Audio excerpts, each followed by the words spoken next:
What causes dehydration? That's the topic we're going to take a look at today.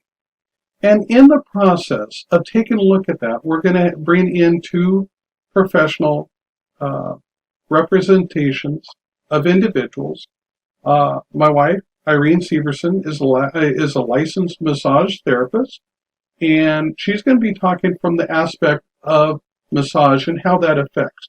And then we also have the unique and special opportunity of having with us Dr. Jamie Bowman.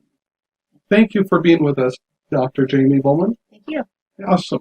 So we're going to be talking here about what causes dehydration. I know that's a relatively big term, but how would you, in a big sense, answer that question?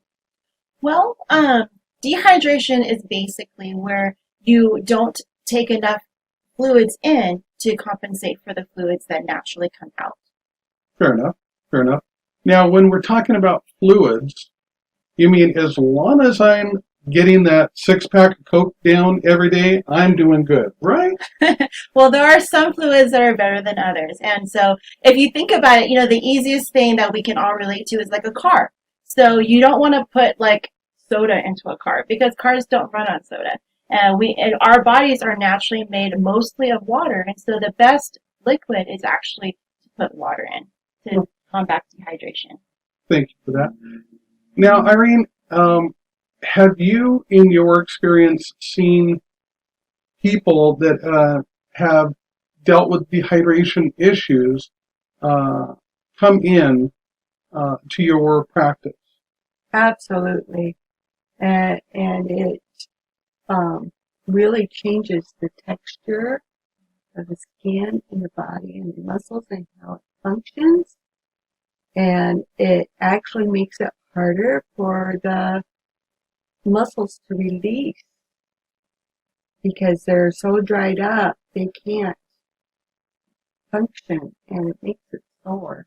So what you're seeing from a massage therapist standpoint, it actually can make it more difficult to provide a high quality massage that really brings the results effectively.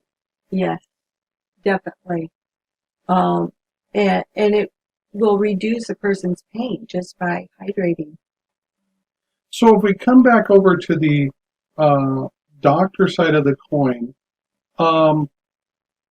have you seen this within the difference between a dehydrated individual and a hydrated individual coming in for help from you? Oh, yes.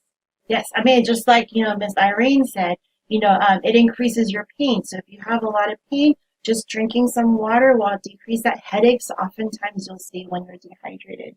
Muscle, if you go out and you exercise, you're not hydrated enough, you get all that lactic acid buildup in your water is what really cleans out your body. And so you want to be very fully hydrated to kind of decrease all that acid, flush it out, and you'll have less pain. Okay, you just mentioned, thank you for that. Now, you just mentioned a word that I'm not sure all of our audience might know. Lactic acid. What is that?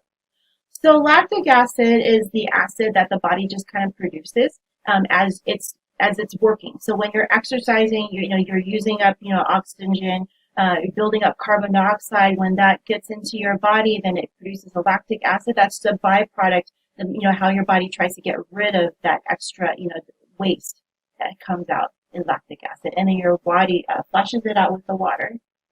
So then when we're looking at what causes dehydration, what I understand you to be saying then is if I'm not properly hydrating myself, then that lactic acid gets stuck? Yes, it can. Mm-hmm. And then that stuck gets onto your table, and you're supposed to try and make it flow somehow. Correct. Awesome. And that's why I encourage people before you come to a massage, drink lots of water. And after you get a massage, drink lots of water. Okay. So do you have any final thoughts on what causes dehydration, within the body and how that can be dealt with? So typically, you want to drink plenty of water. Depending on how, what kind of medical issues you have. If you have heart problems or kidney problems, you might have to consult with your doctor how much water you can take. But typically, it's about what was it? About one. So what I've heard before It's is like like 1 ounce. 6 to 8 glasses a day. That's Yes, what I've heard. at least you need 6 to 8 glasses a day. And if you're younger, you need less. If you're older, and also if you're older, you also need less. But if you're a middle-aged person, men need a little bit more than women. But in case you are sick, if you have any fevers, if you're exercising a lot, if you're outside where it's warm, you lose a lot more, water through your just regular activities as well. So you just have to be careful about that too. Okay. And then Irene, do you have any final thoughts as it relates to what causes dehydration? Well, besides lack of drinking, it's also drinking the wrong stuff that dehydrates you. You mentioned Coke earlier. Well, that totally dehydrates you. Caffeine dehydrates you. So your coffee, your Coke, your Pepsi, Gatorade is a dehydrator also. So watch what you're drinking on the other side. And again, water is your most important hydration to take in.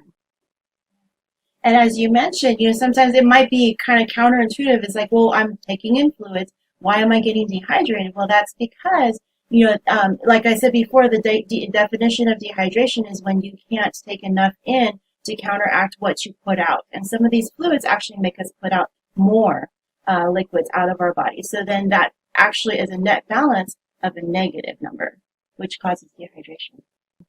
The question is, I understand that if you drink like 21 ounces in 20 minutes, you can kickstart your body into hydrating back up where you belong. Can you confirm that? I'm not aware of that, but yes, and you do need to drink enough fluids in. You want to be careful depending on if you have kidney issues, heart issues.